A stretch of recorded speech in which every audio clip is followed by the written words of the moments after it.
Are you designing for yourself or for your customers? Listen to this episode, find out what I'm talking about. Welcome to another episode of the Wedding Business Solutions Podcast. I'm your host, Alan Berg. I'm a speaker, author, sales trainer, website reviewer, and I help businesses like yours sell more, profit more, and have more fun doing it. Enjoy this episode. Hi, it's Alan Berg, and welcome back for another episode of the Wedding Business Solutions Podcast. For this episode, I wanted to talk about your website and your marketing materials. Are you designing those for yourself, or are you designing those for your customers?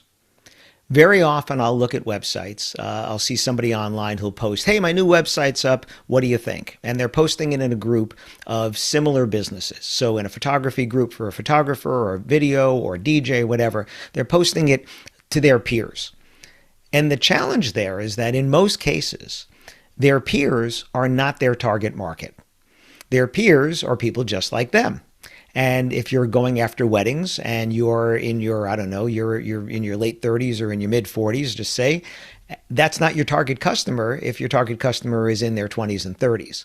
So asking your peer group, what do you think, is not really the right group to be asking. When you do focus groups in marketing, you do focus groups of your target audience. You want a representation of your target audience there. Now, it's okay to say what your friends think and like, but what you really want is the critical opinion of your target audience, and you want to know, is your site easy to navigate for people outside of your industry because they have this curse of knowledge, the same curse of knowledge that you have, which is you know too much about what you do, so you're not looking at your website the way they are, or you're not looking at your marketing piece the way they are. Very often I'll have somebody send me a proof of a marketing piece and they'll say, what do you think? And if it's this has happened so many times over the years, be a business card. And a traditional business card, not mine, but a traditional business card is 2 by 3.5 inches. So 2 inches high, 3.5 inches wide. My business cards are always odd sizes. They're different because I want them to stand out visually, not just because of the content that's on it. So they'll send me this proof, and what I'll do is I'll pull it up on my screen and I'll take out a ruler and I'll make it 2 by 3.5 inches on the screen, because so often they're designed on a big screen, on a laptop or on a desktop, and they're not designed to be seen at the size that they actually are going to be. And then the print is too small. Things are hard to read. There's way too much on the card. There's so much there for that particular size. But again, are you designing for yourself? Are you designing for your target audience? It's better now, but for many, many years, DJ websites, video websites, photography websites were black or very dark with a light print on them, which is really hard to read on a screen. And people are comparing your website to every website they visit, not just to other people in your marketing category. Do you want to look different? Yes, but not just for the sake of being different. You want to be different for a good reason.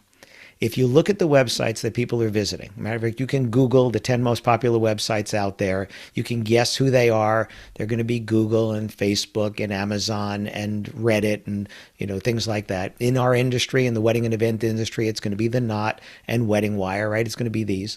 And if you look at all of them, what you're seeing is something very similar, which is that none of them use a dark background with light text. It's actually harder to read. It's harder to follow, especially if you have a lot of text on a site. You can look up any website usability expert, and they're going to tell you don't do it. So doing that just for the sake of being different is the wrong reason, because it makes your site harder to navigate. But if you're a DJ who has a dark website and you ask another DJ with a dark website, what do you think? They're going to say, hey, I like it. That's not your target audience. I remember years ago, when photographers all had dark websites and all the men had dark websites. And I remember this one female photographer and her website was white. And it was so much brighter to look at. It was so much easier to navigate. And it was funny because it really represented the difference in the demographic. That the men were like, oh, look at my website. It's dark. Look at this. Photos show up great against the dark. And I would always say to the photographers, how many museums have you ever visited? And they would say, yeah, a bunch. I say, how many have had black walls? And the answer was none. Well, it was almost none. I did have somebody one time who sent me a picture of a museum in New Orleans that had black walls. it was a voodoo museum, so, okay, kind of fit the vibe over there. But the reality is, you look at all the museums in the world, and you're going to find most of them have neutral walls. Most of them are white walls, and let the artwork stand out. It's the same with your website. Let the photos be the color. If you look at the Knot, Wedding Wire, Amazon, you look at any of these sites, the color comes from the images. Facebook gives us all the same template. It's what we put into it that makes it look good or bad. We all start with exactly the same template, that hero image up at the top, and then the images that we put into whatever we put on the site. And why do you look at some people's pages and it's like, oh, okay. And then you look at others like, wow, look at that. It's not from the template. It's from what was put in it. And that's why I say with websites, you can start with a template, just have to use it well. Because if you use it well and put good content into it, two people using exactly the same template could end up with two completely different looking websites, even though they started with the same basic framework there, the same opening spots that you get to put stuff in there. But you have to be designing it for your target audience. So you have to put images that are going to attract them. Right? Not images that are going to attract you. That's why so many caterers have pictures of food, because they're looking at how each other is plating these dishes.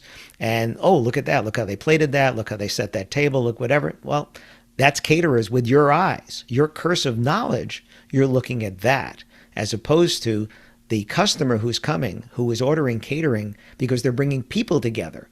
People who are going to eat at an event that they are creating for fill-in-the-blank reason. A wedding, a kinsey, a mitzvah, a corporate event, a fundraiser, a school event, whatever it is that they're doing, they're bringing people together. So show happy people eating your food. And yes, you can show some food pictures, but caterer websites that have all food are really attracting other caterers, because you're not selling catering, you're selling you as the caterer to do their event. I'm doing a presentation at CaterSource this year, and one of the things I'm going to say is, when you decide that you're going to go out to eat, do you choose a restaurant or do you choose the actual dish that you're going to eat? Which do you do first? Most of the time, you say, let's go to this restaurant, knowing the type of food that's there. And even if you have in your head what you're going to eat, when you get there, if they're either out of that or they have some specials or some new items, you're going to listen and you might change your mind. You still chose the restaurant. So caterer is selling the caterer, not the dishes. Yes, the food could attract people, but people having a good time eating your food is a better picture. So show pictures that are going to attract your target audience. Show pictures that look like your target audience. Right? DEI is very, very important now, diversity, equality, and inclusion. If your audience looks like the people in the pictures, they're going to see themselves and they're going to be more attracted to that.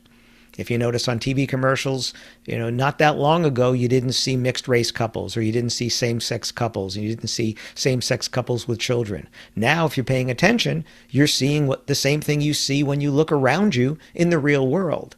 Same thing on your website.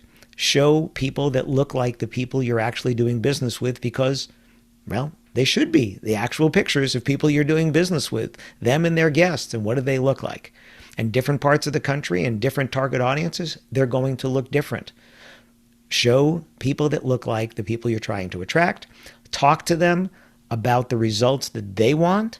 Show social proof testimonials from people just like them. So if you're doing corporate work, show corporate testimonials of people talking about the type of results you've done for them, for weddings, for kinseys, etc., for mitzvahs, same thing. Just show testimonials that are contextually relevant to what you were talking about, and then, of course, ask them to take action.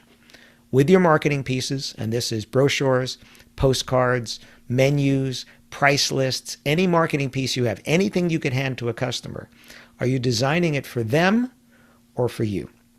I am still getting from some people PDF documents that they want me to fill out by printing it out, writing it out by hand, scanning it, and sending it back. Now, I am not a digital native. I am a digital immigrant, but that frustrates me as much as it's going to frustrate a 20-something. Actually, the 20-something doesn't even have a printer. At least I have a printer. They don't even have a printer. So are you designing it for whom? It doesn't make it easier. Well, it will make it easier if you make it, they could fill out their documents online, certainly. But it may not be easier to create that, but it's going to be easier on both ends, because if they have me type it out, they'll be able to read it. If they have me handwrite it, it's going to be tough. I do handwrite very well in all caps because I do crossword puzzles. So I guess it would kind of look like, maybe a ransom note if I wrote it out in all caps. Design it for your customer.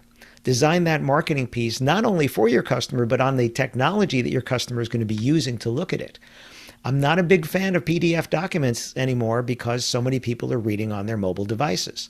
So I give people an option of seeing it online or printing out a PDF, because if they're looking on their phone, they can read it right there if they want to print it. And I have very few PDFs anymore. Most of mine are actually, maybe the only one I have anymore is my speaking introduction, where someone might be at an event and might want to have it printed out. So it's readable on your phone. If this very often somebody comes to me 5 minutes before I'm about to go on stage and they say, "Hi, Alan, my name is so-and-so, and I'm going to be introducing you. Is there anything you want me to say?" And I'll have them pull out their phone, go to alanberg.info, because that's a page I created on my website.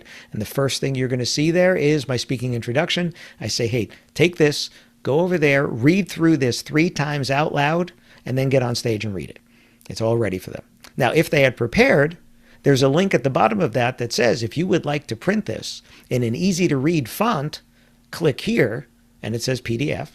And you click and you can print a PDF. It's in like an 18-point font. So if somebody forgot their reading glasses or the light's a little bit low, they can still read it. It's done for the way that someone's going to be using it and where in the technology they're going to be using it.